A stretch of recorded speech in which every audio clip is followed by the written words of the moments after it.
What's up, internet friends, and welcome to yet another episode of the Isn't It Crazy podcast. If you're listening to this on Spotify or iTunes or anywhere else you get this podcast, just know that I did start this show on YouTube. So if you guys are waiting for great new content to drop and got nothing else to watch, please go to my YouTube channel and check out my previous 50 episodes. While you're there, please remember to like and subscribe. Thank you. Before we get started on this episode, I want to give a shout out to the companies that have been supporting me for a while now. One of those companies is All Things AMARE. It's a crafting company started by Jazz and Campos, and with the holiday seasons right around the corner, nothing says I was thinking about you. I took the time and effort to make this gift a little extra special for you, like customizing it maybe with a favorite quote of theirs, their name, or just saying I love you or something like that. So go check out her Etsy page and her Instagram and see what she can do for you. Another one of those companies is Plantitas LLC. Now, Noemi has been on the podcast, and hopefully she could come back and tell us how great the company has been doing. Now, Plantitas is a real life and artificial cacti arrangement company. They're great to put around your room. I love putting them around my studio. They're very lively and vibrant, and they make a great gift. So go check out her page and get your orders in today. And thank you for supporting small businesses. And last but not least, after you guys are done listening to this podcast, go check him out. It's called In the Air Tonight Podcast, and it's hosted by Dontrell. Dontrell is very funny, unscripted, and has great guests on.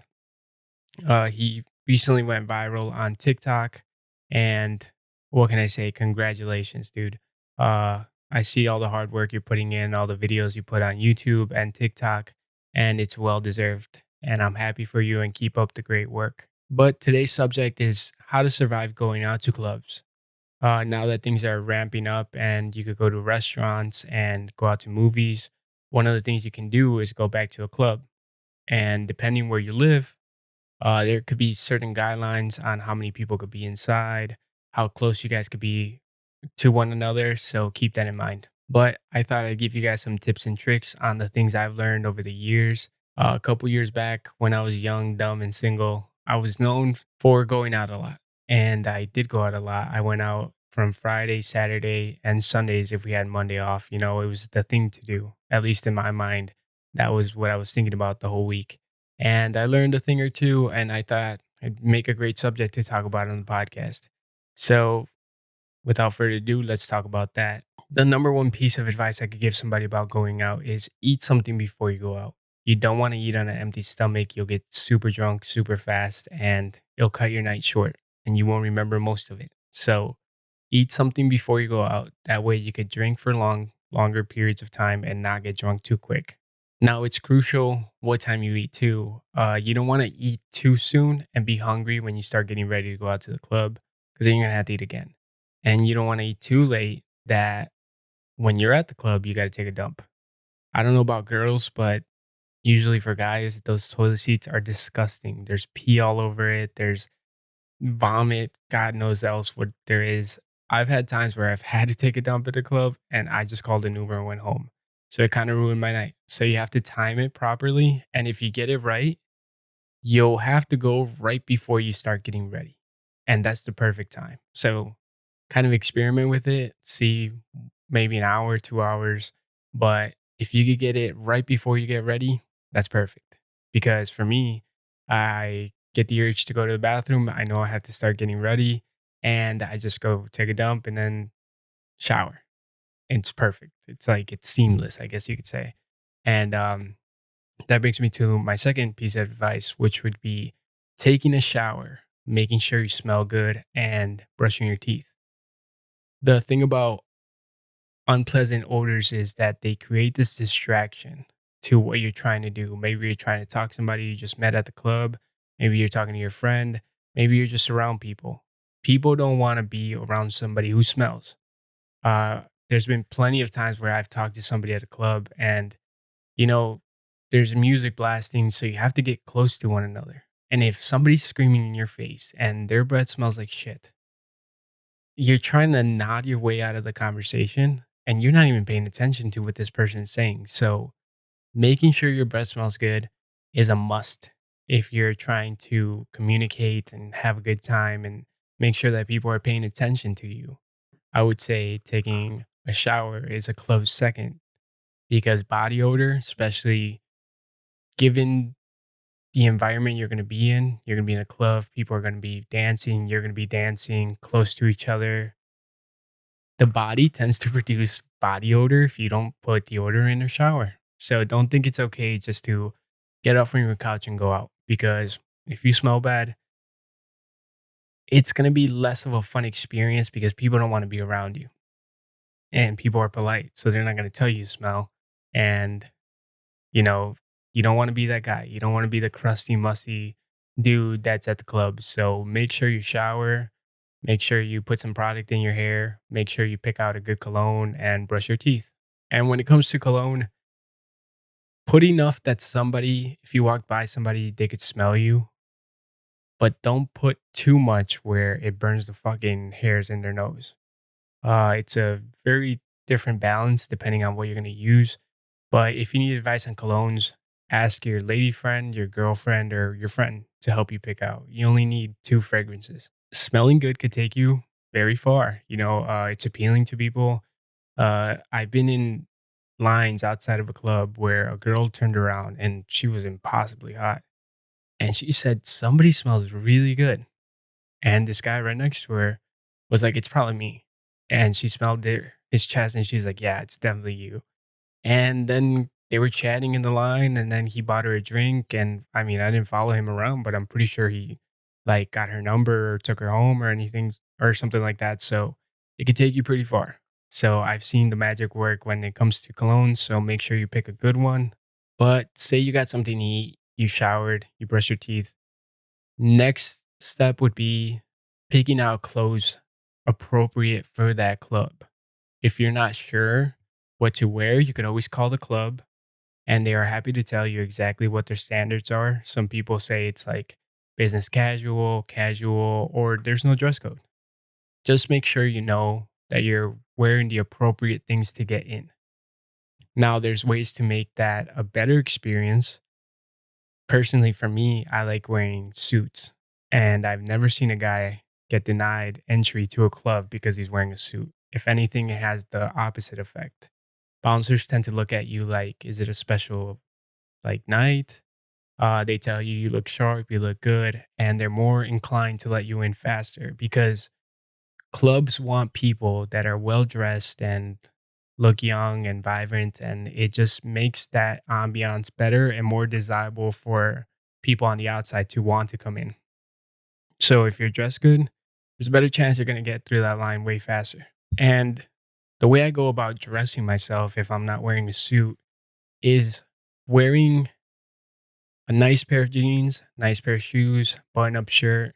If you're not sure, you're not like a fashionista. I definitely certainly am not one of those. I tend to go on Instagram and check out what's the current trends and I take inspiration from that. I try to mimic it and usually I mean, I wear Calvin Klein, Target clothes. You don't have to wear a Gucci shirt and a Gucci belt to impress anybody. Just make sure they match, make sure it's appropriate for the place you're going to go to. Uh Not only does it assure you get in because I've seen a lot of people wear Jordans, a wife beater, just the dumbest shit, and not get let in because you look like you were playing in a playground 10 hours ago and then you just decided to go to a club. Like, dress up. It's a night out, it's a night at a club. You're making a first impression on people you want to meet. If you dress good, you're more likely than not going to get in. But I've seen plenty of guys get told you can't come in because you're wearing Jordans or you're wearing a hoodie or shorts, and it's embarrassing. So make sure you take the precautions to actually look good and presentable. And, there's a time and place for everything. I'm not saying Jordans are bad or ugly. I'm just saying maybe not the best place to take it to the club, especially because people step on your shit. Somebody that likes wearing white shoes to a club, I've learned the hard way. people are gonna step on your shit and not even say sorry, and you're gonna be looking down at a stain. So maybe don't wear your Jordans that cost $300 to a club where they could get dirty. Wear something that you don't mind getting dirty, but looks presentable and good and matches your outfit. You don't have to go all out, but just make sure everything matches. So, say you do the first three steps. You're looking good, you're smelling good, you're feeling good. My next piece of advice would be making sure you have a plan on what you're going to do that night. Having a plan takes the guesswork, it saves you time. You get to places faster, you don't have to wait in line, and you have a better experience. You could use the pregame to plan out where you're going to go. Uh, my advice on pre-games, it would be don't get drunk at pre-games because your night will end early. And sometimes you can't even get into the club because you look too drunk. So the purpose of a pre-game is to get everybody in one place and then head out to wherever you're going to go. So in a pre-game, while you're waiting for people to get there or, trying to figure out where you're going to go, just get a little buzzed. I would say like 2, 3 drinks, you'll be fine, and then stop and then get drunk at the club. Once you're at the club, you can get as drunk as you want, um, and do whatever you want. So the pregame is just to make sure everybody's there and you guys all leave as a group and just get buzzed. You don't get drunk. I've seen plenty of guys ruin a night because they get too drunk at the beginning and it's just a hassle because now everybody else has to take care of them. So having a plan is important because then everybody knows what time you have to be somewhere, where you're going to go, what to wear. And the guesswork is what sucks because if you don't know where you're going to go and nobody could come up with a good idea, you end up at like your local bar or your go-to place, your regular place, and you don't have that fun, unexpected night. I guess you could say like it's always the regular schmegular kind of night, especially on the weekends. You want to do something different than your ordinary day to day. So have a plan, it helps with what you're going to wear, what time everybody's going to be there. And it just makes it more pleasurable experience for everybody else. But say you got a plan and you get to the club. One of the things you got to think about is your budget. If you're some baller, go ahead, buy bottles, spend it all you want, spend it on anything you want. You've earned that right. I've done that before, but I'm not a baller. I've made a good amount of money, but I wouldn't consider myself a baller. And I do get buyer's remorse the next morning or even right after I do it. Buying a bottle isn't cheap. And most people think you need to buy a bottle to have a good time at a club, and you kind of don't. Buying a bottle just kind of gives you a section where you could sit. Other than that, it is fun to a certain extent. And if you're going to buy a bottle, make sure are you paying for the bottle or are the people in your group paying for a bottle? If the people in the group are paying for the bottle, I would suggest asking people for the money before you get to the club. Asking a drunk person to pay for a third of the bottle is a nightmare, especially when they're drunk, unless they try to pay for everything. But if you're a good friend, you're gonna just make sure they pay their own fair share and not fuck them over like that. If you're gonna pay for it, I would suggest maybe do it in a special event. Maybe it's your birthday, maybe it's a girl's birthday, maybe it's a special occasion, graduation, anything like that. Something that means something. Don't get a bottle just to get a bottle because then getting a bottle becomes normal. It loses that celebration aspect of it. And you do get buyer's remorse every time I bought a bottle. I've had buyer's remorse. Like I'm thinking to myself the whole week, like, why did I even spend that much money in 1 hour? Like it's so stupid. I could have gotten a whole bottle at my house and gotten drunk if that was my goal. So always make sure you got a budget. One thing that my friend does is that he takes $60 and that's all he spends that night. If he ends up spending the $60, he goes home and he's fine. You got to have a little self discipline when it comes to that. I've tried the $60 method and when I get drunk, I just start using my credit card after the $60. So it doesn't really, it doesn't really matter. I would suggest always taking a 20 just in case for cover.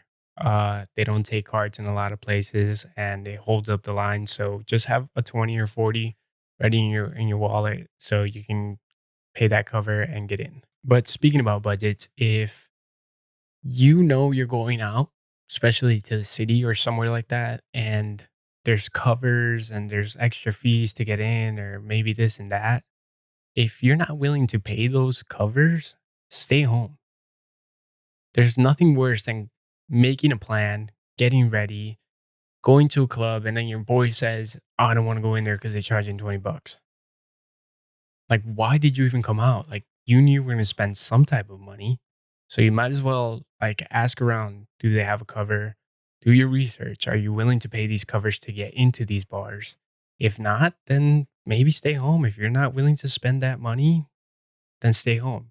You know, there is places that are free, but most places, especially in the like when you're going to a club, they charge a fee to get in. So always figure out the cover so you don't ruin the whole group's night. And lastly, learn when to exit a club. I learned this the hard way, and it has its ups and downs. It has its pros and cons. And one of the pros is when you leave the club early. I'm not saying like go there for an hour and then leave, but like leave maybe 30 minutes before they close. Not only do you get ahead of the Uber surge charge, because when everybody's leaving the club, they're all ordering Ubers and the price goes up on these Ubers. I've left the club at 30 minutes before they close and the Uber ride home was 30 bucks. I've left when everybody was leaving and the Uber ride home was 100 bucks. So there's always a surge in the price because they know that there's a huge amount of people that are trying to get home and they're competing for these Ubers. So they're willing to pay whatever the price is. So they hike up the prices. So make sure you leaving early can save you a couple dollars, especially for the guys that didn't even want to play the cover. You know, it's a great way to save a couple of dollars. And you can use that money to buy tacos afterwards. But making sure you leave the club early also avoids 90% of fights. I don't know how many times you've stayed at the end of a when they're about to close the club and they turn on the lights, but 90% of the fights happen there because there's guys that get too drunk, there's guys that are frustrated that they struck out too much, and they tend to want to fight. And pretty much every fight I've ever seen at a club has happened at the end of the night when you see these frustrated guys. Maybe it's like a sausage party and they're just trying to prove who's the manliest guy, and they just start picking fights. And, in a drunken club after club fight, nobody wins. There's no clear winner. It's just two dumbasses going at it. And, you wake up the next morning wondering why the fuck you fought that guy in the first place. So leaving the club has its pros. You get ahead of the clusterfuck that's gonna happen, and you avoid yourself getting a black eye or maybe getting arrested for knocking some dude out. So learn when to leave the club. I would say the earlier the better, but always, I don't know, experiment with it.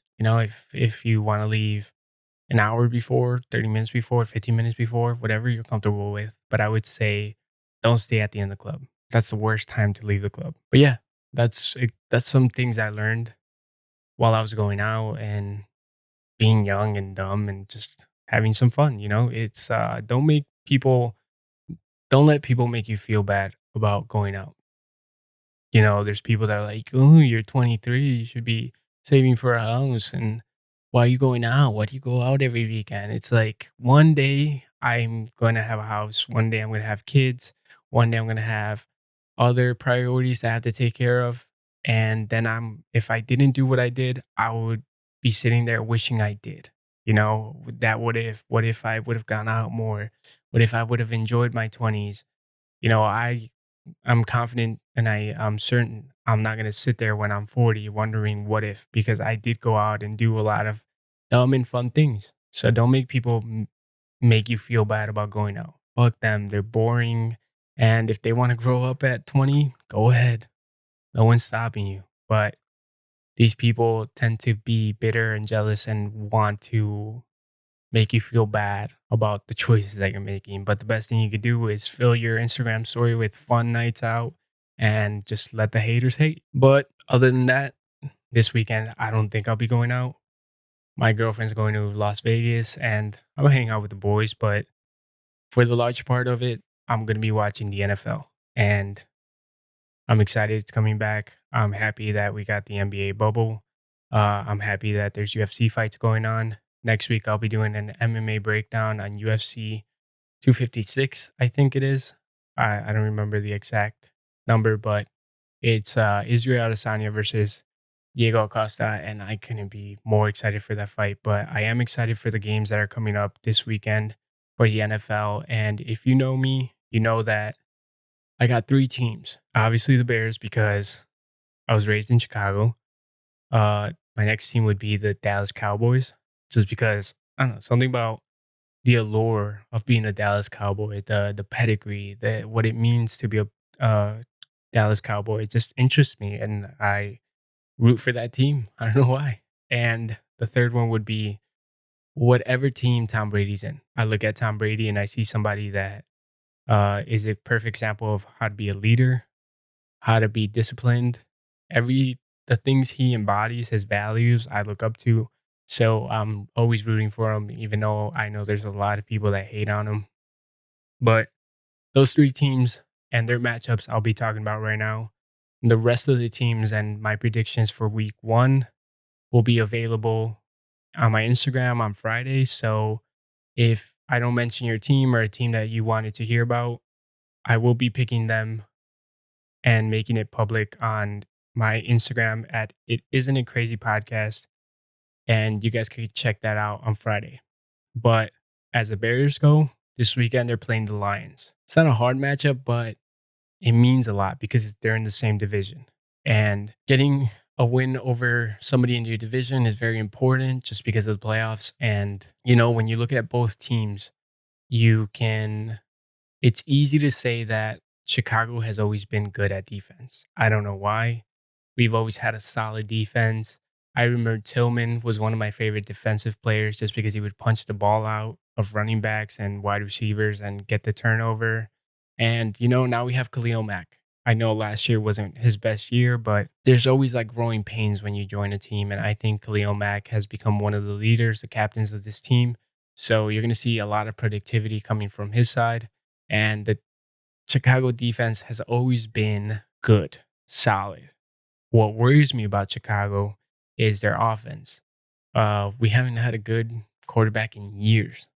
We had Rex Grossman who took us to the Super Bowl against the Colts. After that, you had fucking bunch of nobodies. Then you had Jay Cutler, and now you have Mitchell Trubisky.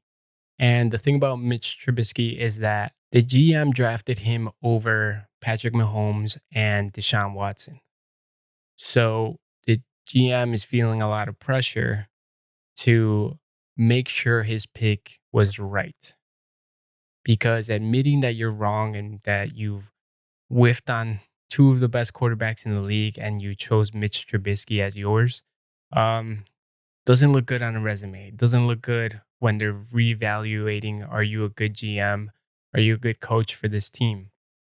So this past weekend, 2 weeks ago, reports started coming out that Mitch Trubisky has improved. It's like day and night, now this guy's one of the best quarterbacks in the NFL, and all these rumors are coming from the GM.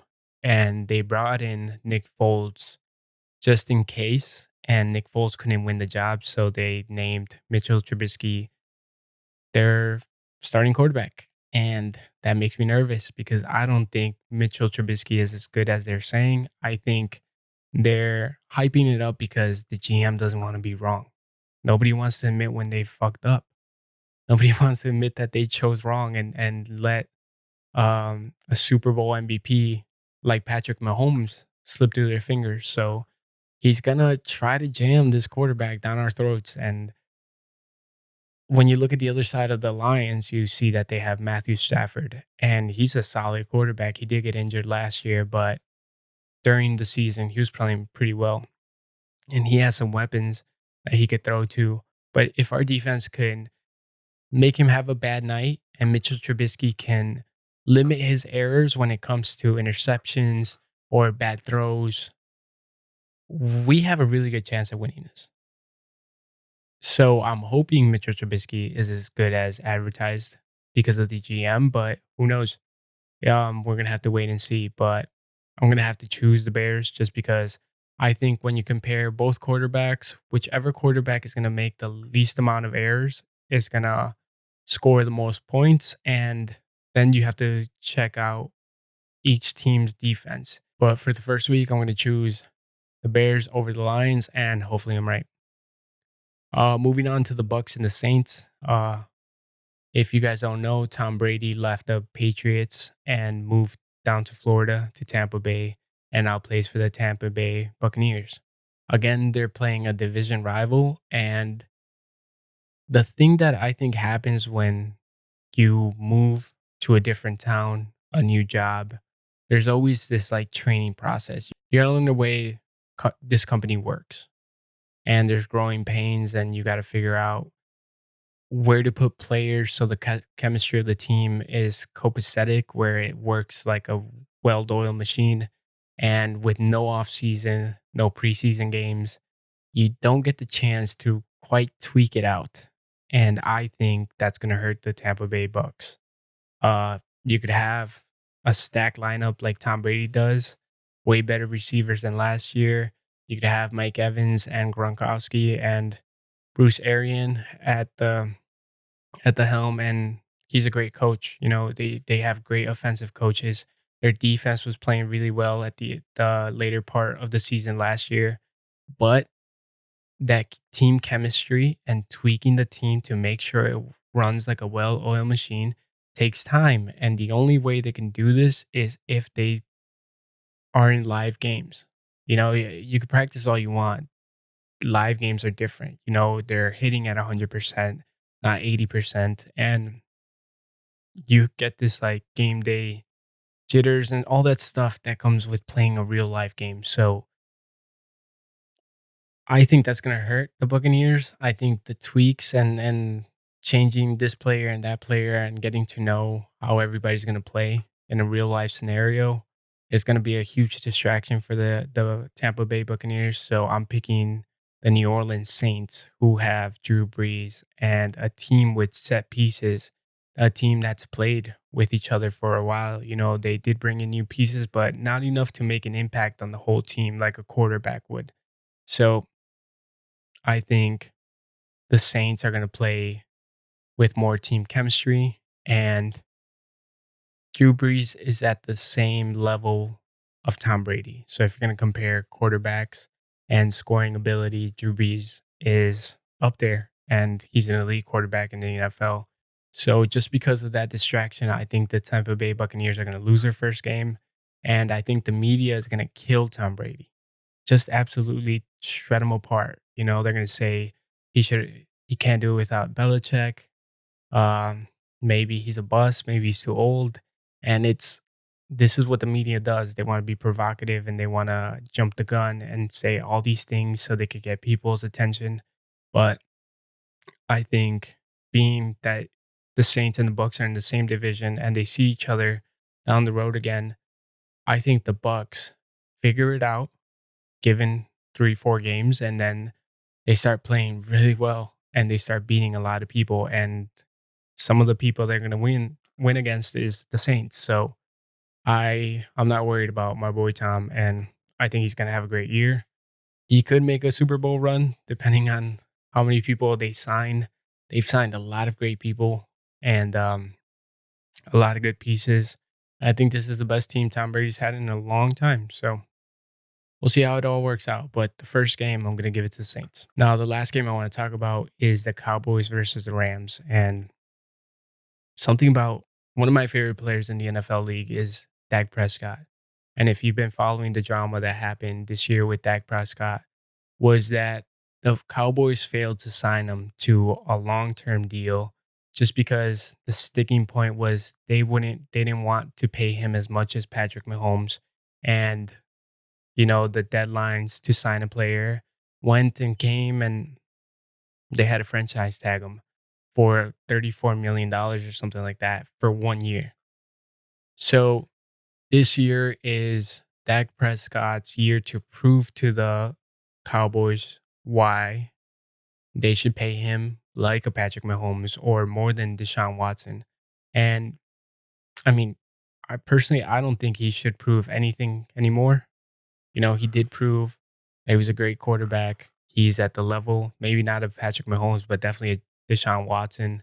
And they have the pieces around him. So why not cut the check? They made this situation worse than it had to be. And but it adds this pressure and this chip on Dak Prescott to play well and show them that, hey, you guys fucked up and now I'm gonna come back for every single penny that you can pay me. Or if you could franchise tag me again next year and I'll be unrestricted free agent and I'm sure somebody will give him that deal he wants in the NFL, especially teams that are desperate for a quarterback and know the talent that Dak Prescott has. But when it comes against the Rams, the only thing that makes me nervous about the Cowboys playing the Rams is a guy named Aaron Donald. The guy is an absolute beast. If you've watched some of his games from last year, they were double teaming him, triple teaming him, and it still seemed like he was just cutting through the O line like butter and getting a sack on the QB, or at least putting pressure on the QB to make a hard throw or throw like overthrow over his receivers or whatever you can say. So that's the only part of the Rams that makes me nervous. They have a great team. I'm not saying Jared Goff isn't a good quarterback, but if you're gonna compare quarterbacks, I would choose Dak Prescott over Jared Goff any day. And just because I think Jared Goff still has a lot to learn, and Dak Prescott has been in that pressure cooker that is the Cowboys, and there's bigger expectations, and he's just better when it comes to getting shit done, if that makes any sense. If Dak Prescott comes with that chip on his shoulder and does well with the pressure, I see them outscoring the Rams. And if the Cowboys O line can contain Aaron Donald, then I think they are set to win this game. So for this game, I'm going to choose the Cowboys over the Rams. And like I said, if you guys didn't hear the team that you wanted me to choose, I will have a complete list of my week one choices on my Instagram page. But for this week's teams that I care about, I guess you could say, I choose the Bears, the Saints, and the Cowboys. Although I wish Tom Brady would beat the Saints, I don't think they're meshing well enough to get it done. So reluctantly, I have to choose the Saints, and we'll see what happens at the rest of the season. So yeah, I'm excited, man. And my girlfriend being in Vegas just means that Sunday I'm gonna wake up and watch all the games and order some wings and pretty much not be interrupted. Which, you know, I don't think she interrupts me much, but it's nice just to know that I don't have to do anything or be anywhere. Just sit there and watch games. But speaking about watching things, I ran out of things to watch. And couple months back, maybe like a year ago, Amazon came out with a superhero show called The Boys. And I was reluctant to watch it just because it seemed like this corny version of the Justice League. They have like Superman, which is Homelander. They have Aquaman, but theirs is called the Deep, and like a Wonder Woman, but she's called something else.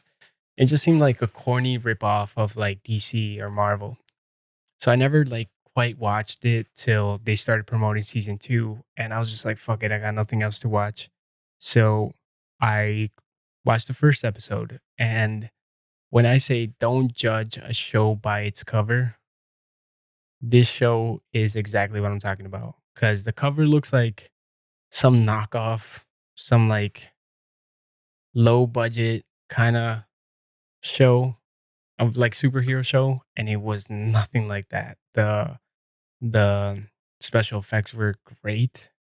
The plot of the show, they make it clear at the beginning, and so it's not spoiling anything, that the superheroes in the show aren't really the heroes, and the bad guys who are trying to kill the superheroes are actually the good guys, because the superheroes are kind of douchebags, and they don't really care. They care more about themselves, and they're like they belong to this company, So they're just trying to make profits for this company. So they'll say and do whatever they have to, but behind the scenes, they're degenerates. So I like the little plot twist. I like the reversal of roles. And I could honestly say that if I was going to rank superhero movies, TV shows, I would put Avengers first. You know, I'm a huge fan of the Avengers, and Tony Stark and Iron Man is one of my favorite movies of all time. And I used to like the Justice League just because there's no other option. You know, they're second, and fuck it, I'll watch a highly produced, budgeted movie. But now it goes Avengers, then the boys, right second there, and then the Justice League and all that stuff. Because the boys, although it's a TV show, it's way better than any DC movie that has came out.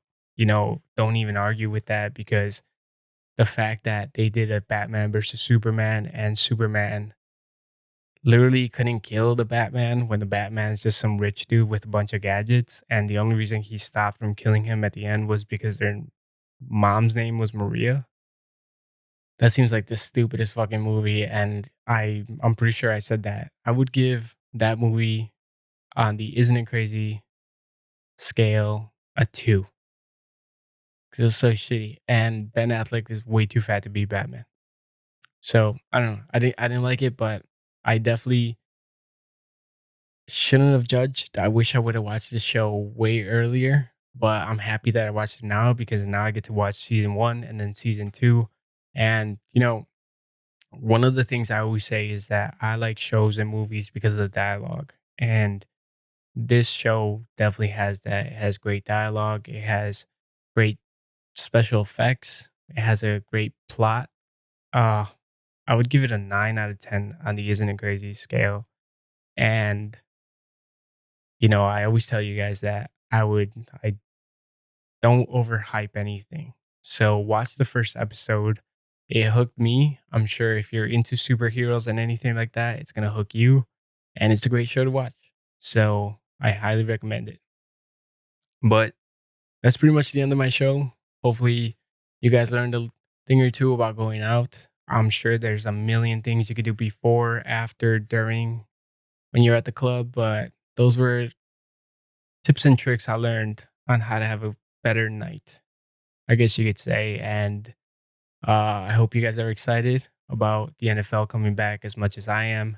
I would like to debate if you guys disagree on any team or any opinion I had about who's gonna win.